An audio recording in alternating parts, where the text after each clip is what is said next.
It is cold and it is mushy outside, and I'm going to show you guys how to keep your animals warm during the winter months.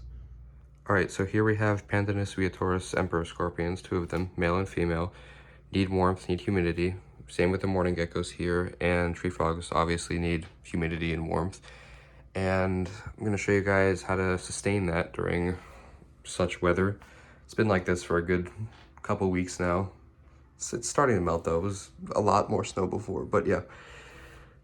Humidity and heat are kind of go hand in hand. So like the more humidity you have, the more heat you're gonna have because humidity retains heat. So something very simple you can do, although you need to make sure it's on all the way. Saran wrap. If you put saran wrap on the bottom of the lid, the enclosures, it retains humidity. Obviously it's saran wrap. You're gonna want to have a couple holes poked up in there so they don't suffocate.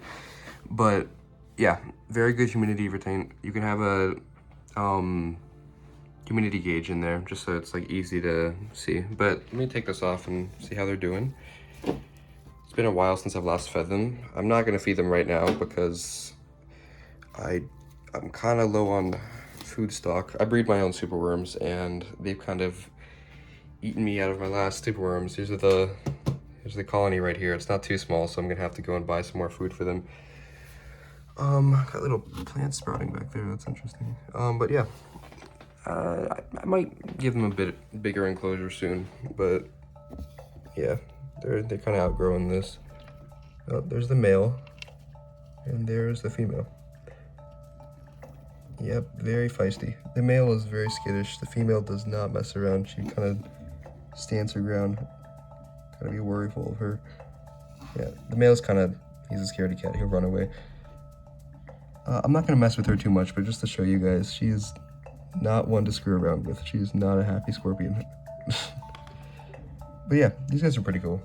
Not too hard to take care of. And if you live in an area like me where it does get cold, you're gonna need to make sure they have enough humidity and warmth to stay well during those months. My house obviously does have like decent heating, but still, just in case, I make preparations like these. Obviously, always full water bowl. That definitely helps with humidity. You're gonna want to be spritzing a couple times a day. If you don't have saran wrap, if you have saran wrap, you can like maybe spritz like once, I want to say like every 3 days or something like that. And on top of that, this is gonna be evaporating and creating humidity. So yeah, saran wrap definitely helps, but it's a little bit of a hassle to get off the enclosure, so it makes it more hard to like do like little maintenance tasks and whatnot. But these guys are, put this back real quick. Yeah, saran wrap helps a lot. Just put that back on here. I'm thinking it would probably be easier if I just kind of like glued this saran wrap to the bottom of the lid. Probably be much more helpful in putting this back on. Just get that back like so. And we're good. Nice.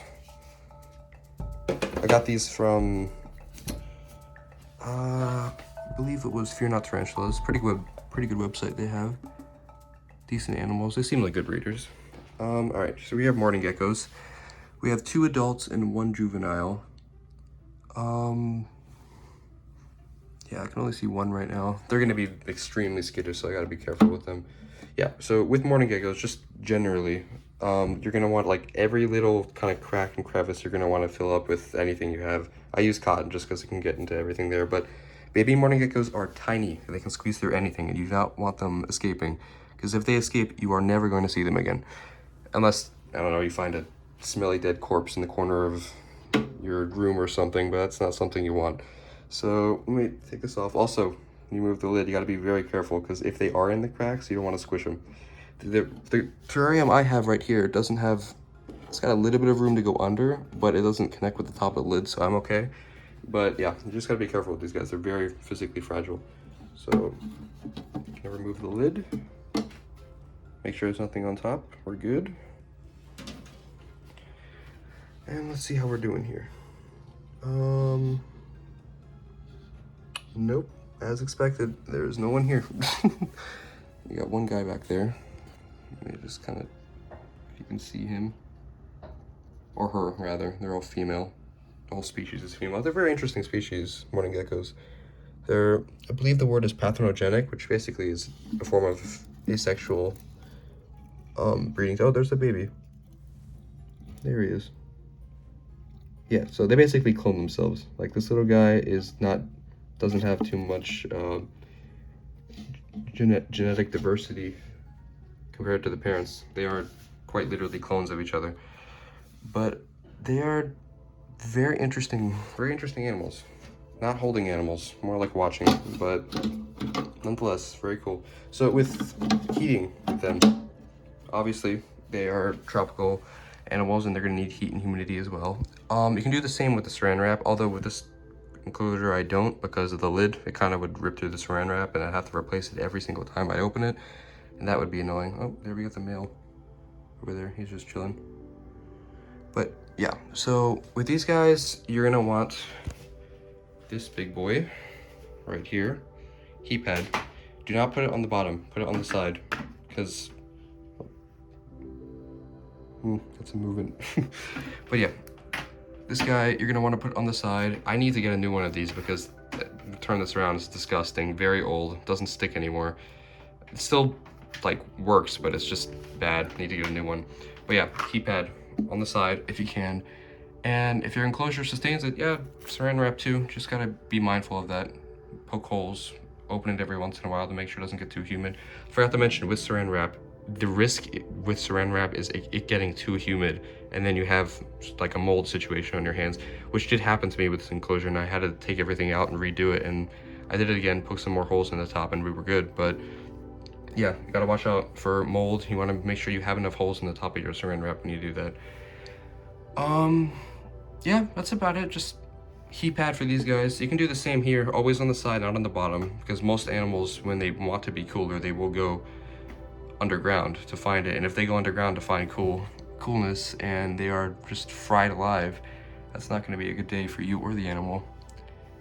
So yeah, these guys' diet is crested gecko diet, which is basically just dried fruit and whatnot, and every once in a while I'll give them like a pinhead cricket or something like that. Actually, I think this is my superworm colony. I think I have superworms. Got some baby superworms, small enough for them to eat. Got all the beetles over here. How we doing, guys? Let me see if I can find anybody.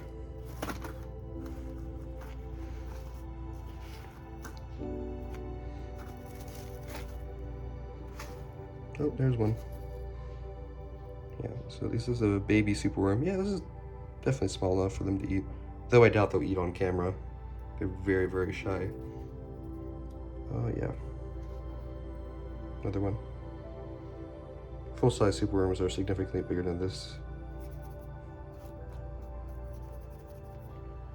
Cool. These guys don't really need humidity or anything like that. They're pretty low maintenance. The only thing you gotta watch out with if you're breeding superworm beetles is just... My bad, that is not spray. Only thing you gotta watch out for is just like moisture. Gotta make sure they're hydrated. And humidity is actually, from my experience, humidity is actually very, very terrible with these guys.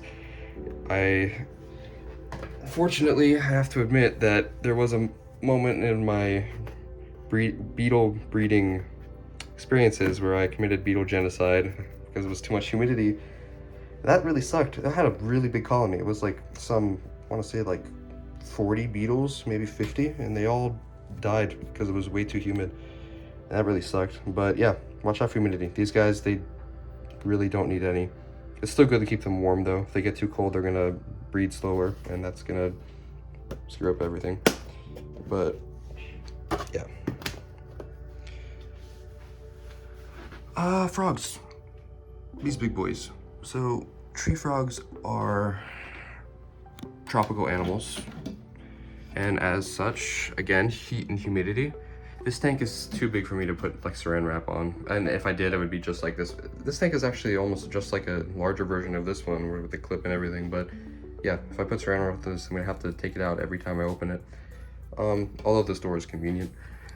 These guys, so these guys are sleeping right now because they're nocturnal. If you see the purple light back there, this is a UV light. It's a little USB thing. This thing gets surprisingly hot. It makes a good amount of heat. You can see they're all cuddled up back there. And on top of that, it produces UV light. So they're kind of covered with that. These guys, humidity, have a little plant dish, water bowl. Always important to keep them hydrated. Frogs always need hydration. The one thing you cannot screw up with frogs is how much water they get, because if they are water deprived, they will die. They are very, very water sensitive. So yeah, these three big boys back here, and then in the back, you can see this little tiny dumpy tree frog. Let me see if I can get the camera to focus. Yeah, there he is. This guy is a greedy little guy. But yeah, so these are different species of tree frog, but they all have the same care requirement. And I haven't seen any sort of aggression or anything between them. Tree frogs are generally very, very calm, docile animals. I haven't seen any sort of like territorial actions or anything like that. They're pretty chill with each other. This guy is a South American red-eyed tree frog. He's sleeping right now, I won't wake him up, but this guy is beautiful. We got a, what's the species? I believe it was like Colombian tree frog? I don't know. But this guy actually caught in Florida. This is an invasive species to Florida, so I caught it and was able to bring it back. But guy up here is just a tree frog that was found in a friend's yard last year, and I will be releasing him upon next summer when the weather gets warmer. But it was a fun experience having him. He will be released. These two will not, because they are invasive. Although they would not survive in the weather out here. But yeah, these guys are really cool.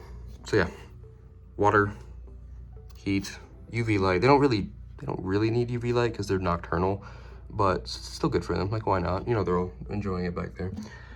But yeah, these guys can be fed a lot, but it doesn't mean they should be. They are very, very greedy animals, so make sure you're feeding them like a couple times a week, not too much. If they get too fat, it's not good for them. But yeah, got a little enclosure here. Nothing too fancy, just a plant. This plant, I'm surprised this plant's doing really well. I'm actually happy it is. I was expecting it to die off, but it's budding, doing really nice, which is awesome, because this plant's gorgeous, and it's really nice seeing them like climb around on it and everything. I give them a little spray. And my spray bottle's empty. Let me go replace that. And we're back real quick. It's always just awesome seeing the scorpions walk around. I don't get to see them too often because they're very hidey animals and they come out at night, but the very few occasions I see them, it is a sight to behold. But yeah, back to the frogs. All right, so let me give them a quick spritz. There we go. So just get the camera to focus. There we go. Yeah, someone's happy. Or not. It's so cool watching these guys climb. It really is like you just kind of took a little slice of the rainforest and put it in a enclosure. It's so cool. But yeah, let these guys get back to their sleeping. Oh, forgot someone. Get this little dude back here.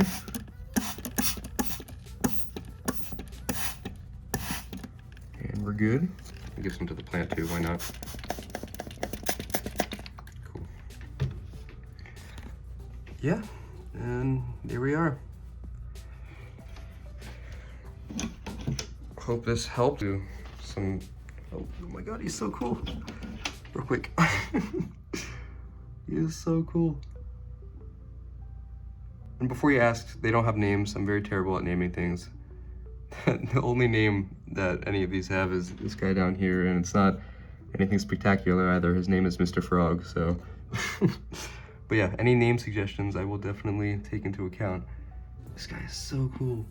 I don't want to bother him too much, but let me just see if I can, look here, hand size comparison, you can see how big they are too. They're not too big, but this guy will get big. The dumpy tree frog, I know they get big, but he's still a juvenile. He is so cool. Yeah, he's not happy. It's not good to touch these guys too often because the oils on your skin are not good for them, but every once in a while, just to see if they'll get a little bit more friendly with me. I see if I can like have a little bit of interaction with them. But yeah, these guys are doing really good. They're fat, they eat a lot, so Oh, here we go. Are we going for a climb?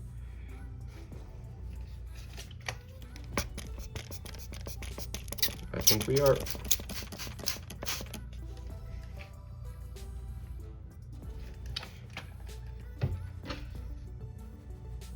All right, well, thank you guys for watching. If you have any name suggestions, let me know.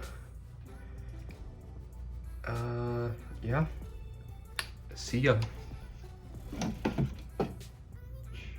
Okay, one last time, just because these guys are so cool. Look at this. The male, I see the male tend to wander a little bit more than the female does. The female kind of just stays in there. Hopefully we get some scorpion babies, some little scorpions. He's so cool. I wish I had something to feed him to show you guys. Gotta go out and spend some money on some crickets.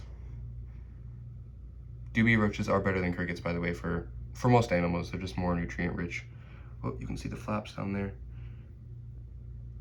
So cool. Such an awesome animal.